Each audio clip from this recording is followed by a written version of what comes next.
Lecture audio du livre L'horizon de la conscience, chapitre Recevoir l'intelligence. Quand l'esprit n'est pas libre, rien ne vient qui ne soit susceptible d'éclairer notre existence. Or, depuis quelques jours, le mouvement autour de moi perturbe l'intelligence, qui est écartée à l'extérieur de ma conscience. Étudier le mouvement de l'intelligence, pourquoi parfois elle nous traverse, en imprégnant notre conscience de sa lumière, pourquoi la plupart du temps elle ne nous atteint pas, voilà de quoi nous tenir fort longtemps en haleine. Nous ne sommes pas libres de faire entrer en nous l'intelligence. Nombreuses sont les barrières qui la bloquent. Le mouvement de la pensée en est une. Trop de choses se bousculent dans la pensée. L'espace est saturé par les particules qui s'infiltrent dans notre corps et qui altèrent le fonctionnement du cerveau, établissant un barrage entre l'intelligence et nous. Comment cela est-il possible ? Notre corps demeure pour la plupart d'entre nous le canal principal d'expression des mouvements de l'univers. L'intelligence ne devrait pas avoir de mal à se frayer un passage malgré les basses vibrations de la matière.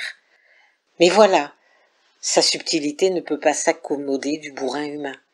Elle nécessite un minimum de savoir-recevoir. Il faut donc pouvoir assainir l'environnement mental qui est très perturbé par les variations mentales, émotionnelles et physiques. La méditation est-elle la solution ?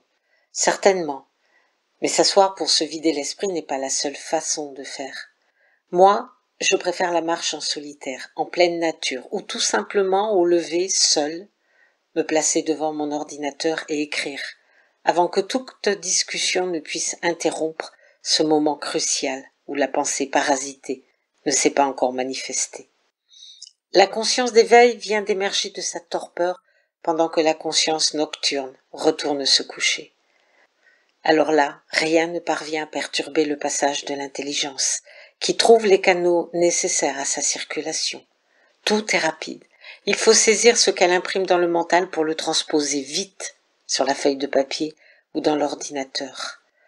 Promptement, nous devons attraper ces brides d'informations, celles que nous pouvons accrocher en fonction de notre puissance énergétique du moment.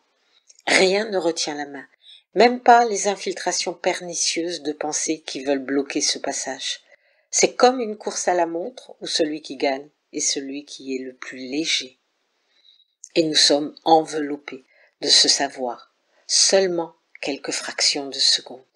Nous en sommes envahis et nous tentons par tous les moyens de l'accrocher, de s'y accrocher. Impuissance.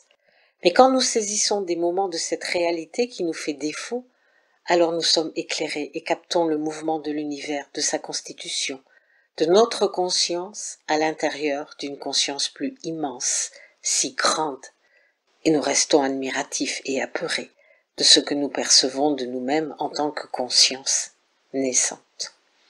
La matrice qui nous contient s'ouvrira le jour où nous serons suffisamment avancés pour rejoindre notre essence et devenir un univers conscient à part entière. Mais cela est si loin de nous.